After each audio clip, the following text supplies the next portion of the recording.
Halo, assalamualaikum. Kembali lagi dengan servis AC Bekasi.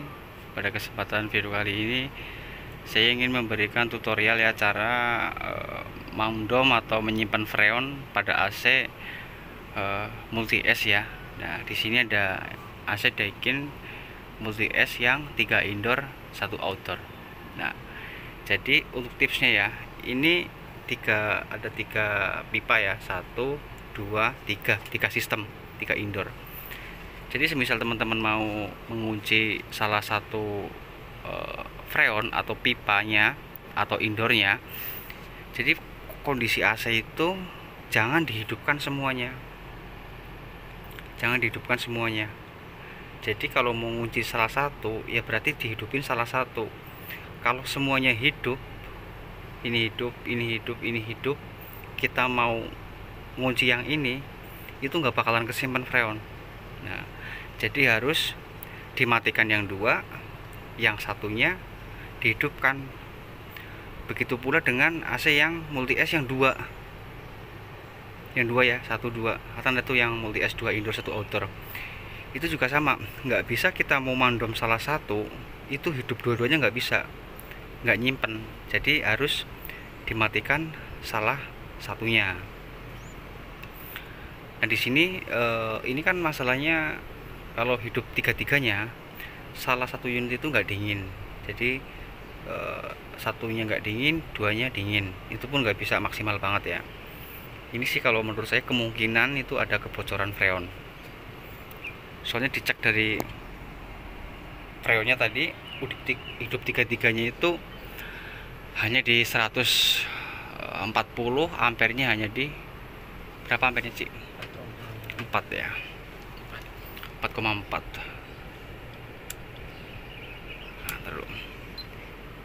Nah tadi hidup semuanya itu hanya ampere 4,4. Ini hidup 1 ampernya 2,6. Oke. Nah kembali untuk yang tadi ya, untuk cara mengunci freon. Jadi cara mengunci freon itu sama dengan AC biasa, sama ya, dari yang tipe kecil dulu lalu yang besar. Setelah itu dimatikan unit indoornya. Kalau inverter jangan sekali ya dipotong kabel kontrolnya, komunikasinya biasanya error. Kalau bisa itu dimatiin dari remote dari sono ya, semisal darurat ya kita bisa lepas dari power sininya. Oke, Uci. Nah, kita dari pipa yang kecil dulu ya, biasa ya.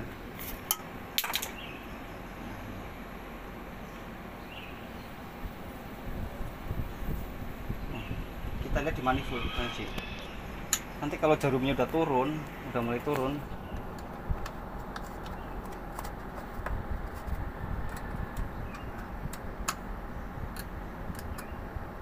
oh ya, turun ya.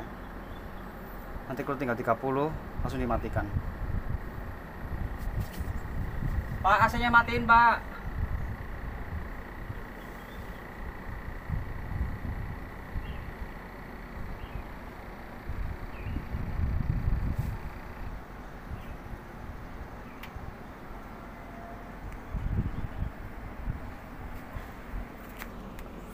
Dulu yang besarnya itu udah dimatikan.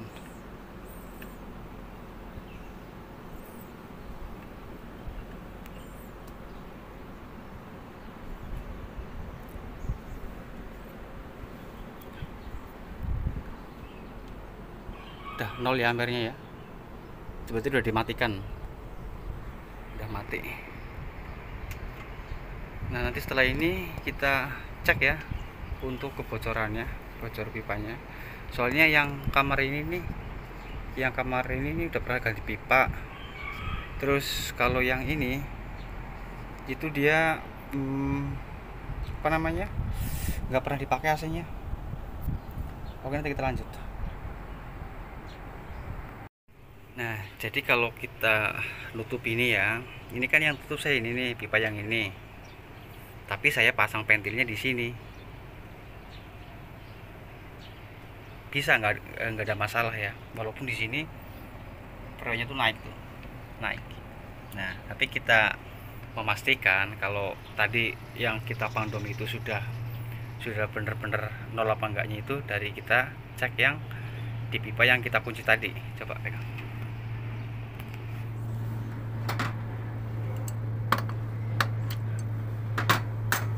Coba masih ada freonnya enggak? Ya sisa-sisa dikit, 10 ya apa-apa.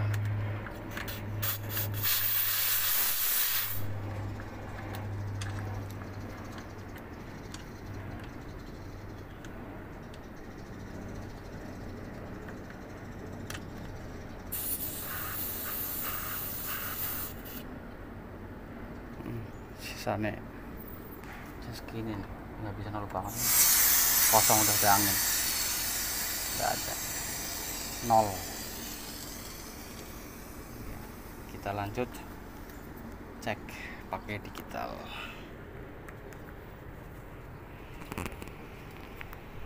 Jadi kalau kita ini kan udah ketutup nih, ini masih kebuka ya. Jadi kalau kita mau ngecek ini, kita vakum ini aja aman. Walaupun ini kebuka, ini kebuka, ini kebuka, ini kebuka. Tapi ini kan ketutup. Jadi dua sistem ini masih ada freonnya. Kalau yang ini udah nggak ada, udah ketutup gitu.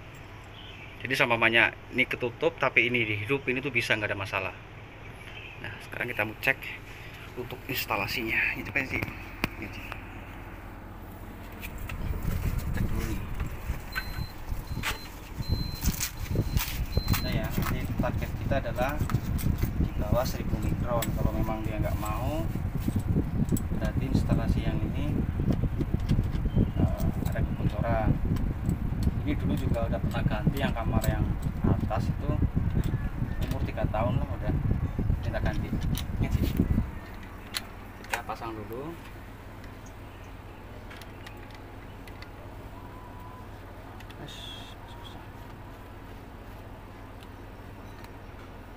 Kita nyalakan ya. Ini satuannya mikron.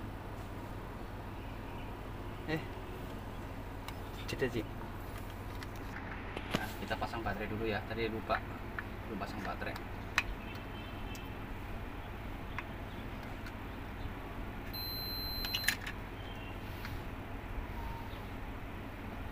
Kita pasang baterai nih. Ya, pasang sini.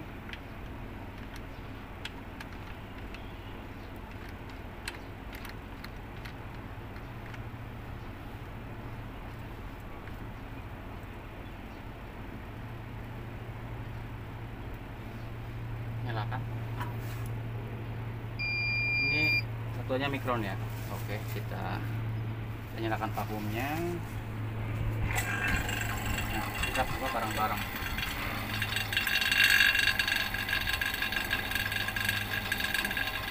Target kita itu di bawah 1000 mikron ya. Jadi semisal nanti 1000 mikron, terus di bawah 1000 mikron misal 800 nih. 800 kalau angka ininya anteng, berarti itu udah aman, nggak ada kebocoran ya. Terus yang kedua, jika udah 700 kemudian naik lagi ke 1000 itu ada bocor. Nah tapi ini kan instalasi ini banyak oli ya. Kalau bisa sebelum menggunakan alat ini itu di flashing dulu sampai bersih. Soalnya kalau bocornya kecil, ini kan nyedot ya, vakum nyedot, biasanya ketutup, jadi nggak bisa kebaca.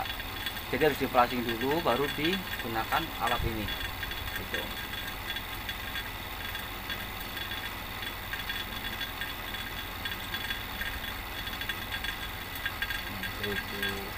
Ya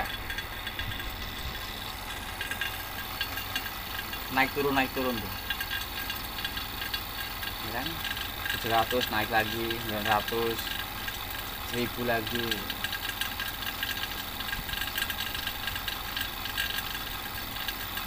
Coba dia angkanya mau anteng atau enggak.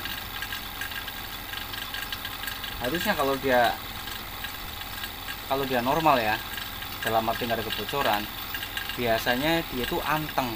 1000 turunnya pelan, 900, 800, 700, 600, 500.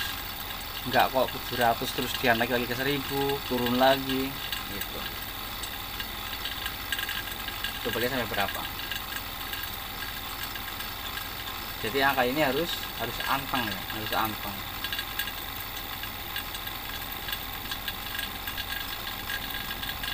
Berapa sih? 700 600.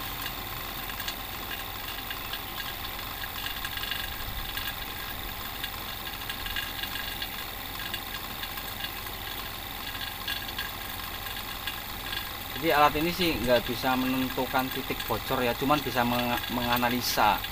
menganalisa apa itu bocornya di pipa, di indoor atau di outdoor. Jadi alat ini tidak bisa menentukan titik bocor di mana, itu nggak bisa. Hanya saja bisa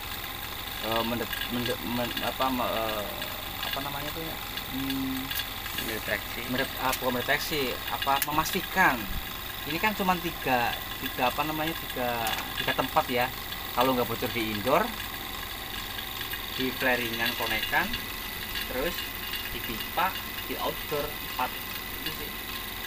Gitu. Jadi kita lagi ngetes yang jalur instalasi ke indoornya dulu. Nah nanti setelah ini kita ngecek di konekan, kita cek juga indoornya gitu. Dan ini naik turun gitu. Jadi jarum ini angka ini harusnya anteng dia. Coba nanti kita tinggal cek yang di bagian indoor ya.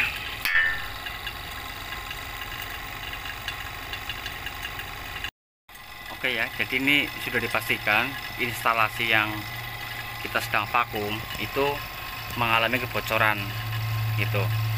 Jadi kalau jarum di sini ini nggak anteng ya, yang saya bilang tadi, naik turun tuh, itu pasti ada bocor itu.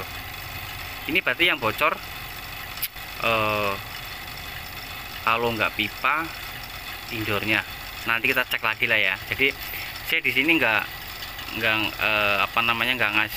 ngejelasin detail itu bocor di titik mananya.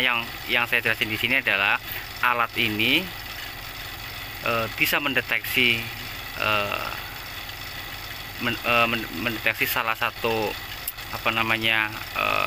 pipa atau indoor atau outdoor yang bocor ya, dengan angka yang naik turun seperti ini.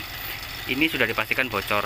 Nah, tapi kalau angka di sini anteng, misal dari 1000 turun 900, turun lagi ke 800 dengan anteng, itu aman. Tapi kalau angkanya naik begini walaupun itu di bawah 1000 mikron, itu sudah dipastikan bocor. Oke, terima kasih video yang ini ya, semoga bermanfaat. Jangan lupa untuk like, di komen, di share, subscribe. Wassalamualaikum warahmatullahi wabarakatuh.